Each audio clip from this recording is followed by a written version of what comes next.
Selamat jumpa kembali di Renungan Harian yang disusun oleh Pastor Crispinus Silalahi berdasarkan kutipan Kitab Suci hari ini.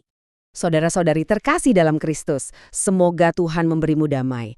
Hari ini kita akan merenungkan sesuatu yang sangat relevan buat kita semua, yaitu tentang Kristus sebagai gembala yang baik.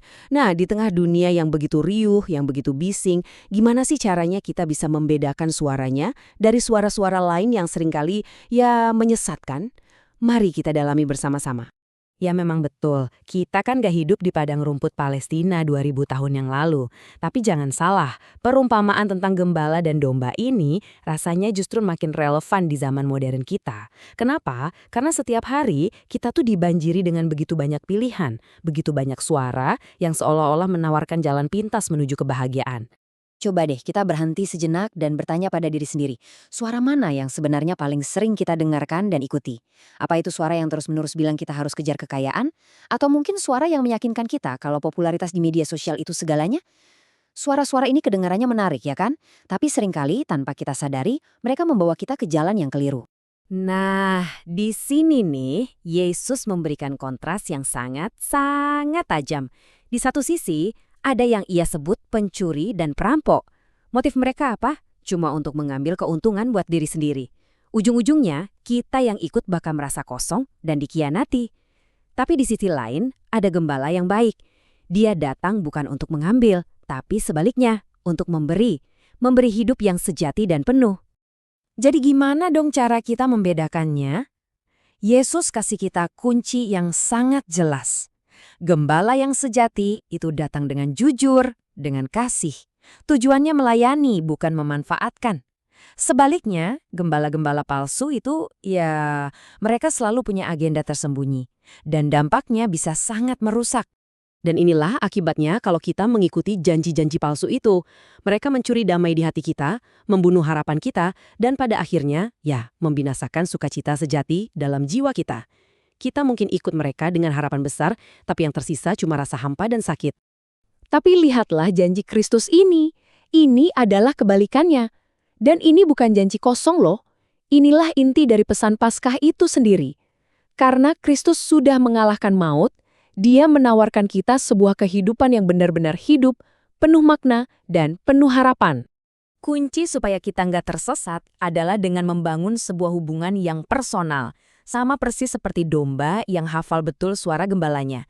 Jadi ini bukan soal mengikuti serangkaian aturan, tapi ini soal relasi. Coba deh renungkan betapa dalamnya hal ini. Gembala yang baik itu memanggil kita masing-masing dengan nama kita. Dia kenal kita secara pribadi, bukan sebagai nomor keanggotaan gereja atau sekedar angka statistik, tapi sebagai individu yang unik, berharga, dan sangat dicintai. Itulah sebabnya domba-dombanya merespons bukan karena takut, tapi karena percaya sepenuhnya. Nah, ini dia pertanyaan yang menantang buat kita semua, ya kan? Kehidupan kita ini kan super sibuk, super rame. Dari pagi sampai malam kita dibombardir terus-menerus oleh berita, tuntutan pekerjaan, notifikasi media sosial, kekhawatiran, semuanya campur aduk. Di tengah semua kebisingan itu, suara Kristus yang tenang dan lembut bisa dengan sangat mudahnya tenggelam. Tapi kabar baiknya, suaranya itu selalu ada. Selalu menunggu untuk kita dengar. Kita bisa menemukannya dalam heningnya doa pagi, saat kita merenungkan kitab suci, di dalam perayaan Ekaristi, atau bahkan dalam wajah sesama kita yang membutuhkan uluran tangan. Pertanyaannya kembali ke kita. Apakah kita mau menyediakan ruang dan waktu untuknya? Oke, jadi apa sih sebenarnya hidup berkelimpahan yang dijanjikan Kristus ini? Ini bukan sekadar tentang bertahan hidup dari hari ke hari yang mungkin dipenuhi ketakutan dan rasa hampa. Bukan. Ini adalah sebuah kehidupan yang diisi penuh oleh kasih, oleh harapan, oleh makna, dan oleh tujuan yang sejati. Dan Yesus sendiri adalah jalan menuju kehidupan itu. Seperti yang bisa kita lihat, Dia adalah pintunya. Hanya melalui Dia, kita bisa masuk ke dalam rahmat, pengampunan, dan pembaruan setiap hari. Dialah satu-satunya gerbang yang memulihkan hubungan kita dengan Bapa. Menariknya, panggilan ini nggak berhenti hanya pada kita sebagai domba. Kita juga dipanggil untuk mengikuti teladannya, untuk menjadi gembala yang baik dalam lingkaran pengaruh kita masing-masing, sekecil apapun itu.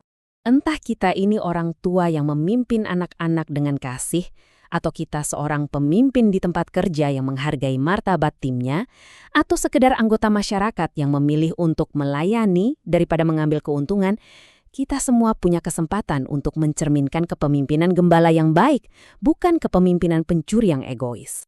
Nah, saat kita akan mengakhiri renungan kita, mari kita kembali pada rasa nyaman dan jaminan dari kehadiran Kristus. Mengikuti Dia bukan berarti hidup kita bakal selalu mudah dan tanpa masalah, bukan? Tapi itu berarti kita tidak akan pernah berjalan sendirian. Mungkin saat ini ada di antara kita yang sedang berjalan di lembah yang gelap, yang penuh tantangan dan ketakutan. Ingatlah selalu kata-kata indah dari pemazmur ini. Kita tidak perlu takut, karena gembala kita, Dia ada bersama kita di setiap langkah. Jadi, inilah kesimpulannya. Kristus hidup, Dia telah bangkit, dan Dia menyertai kita. Dia adalah gembala yang baik. Tugas kita, seperti yang tertulis di sini, sebenarnya sederhana tapi sangat mendalam. Mendengarkan suaranya di tengah kebisingan, mempercayai janjinya, dan mengikuti tuntunannya hari demi hari. Amin. Semoga Tuhan memberi engkau damai dan kebaikan.